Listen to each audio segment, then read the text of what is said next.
दिक्के ना कर प्यार गरीबां दे। ये लोग बड़े लजपाल होंदे न, छड़े साई नहीं बनते खुशियां दे परेशानियां दे भाईवाल होंदे न। ते रखी ख्याल बलोल अमीरां दे, कुछ मस्ती कुछ धड़ताल होंदे न। ये तो खूबी है राज गरीबां विच जिंदे नाल होंदे न, दिलों नाल होंदे न।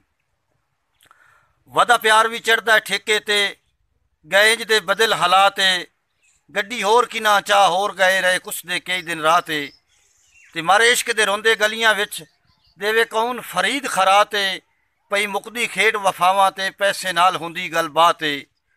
मैं तिनका तिनका चुग चुग के हाल ना यार बढ़ाया, उन्ना सोचिया ना केडा औखा बड़िया चा नाल मजाक दे ठाया। ते मैं रो रो के आ हाल वजाया, हासू डर तू ना कुरलाया। कली निजाम दी जिंदड़ी तड़फदी रही, नहीं किसे भी दर्द वंडाया। दिल हिजर दे वर में कट छड़िया, बुत खाली वांग उकाए।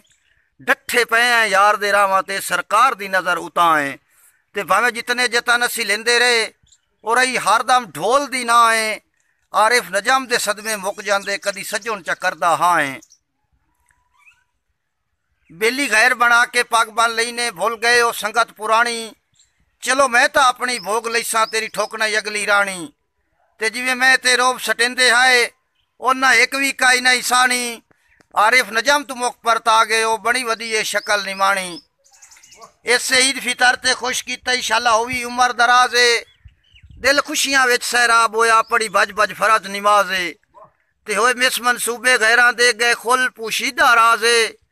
किवें नजम चिड़ियां मार सकिन बाज हुंदा आखिर बाजे। मोबाइल मैसेज ते मुख्ती काला कर छड़िया मुल्क वैरान है। जेड़े खौफ खुदा दा रखदे आए गए किथे ओ इंसान है। नवी नस्ल तबाह पई हुंदी है, दस्सा की चंद नुकसान है। नजम जल्ला समझ के लुट्टी जांदे, गोरे साडा पाकिस्तान है।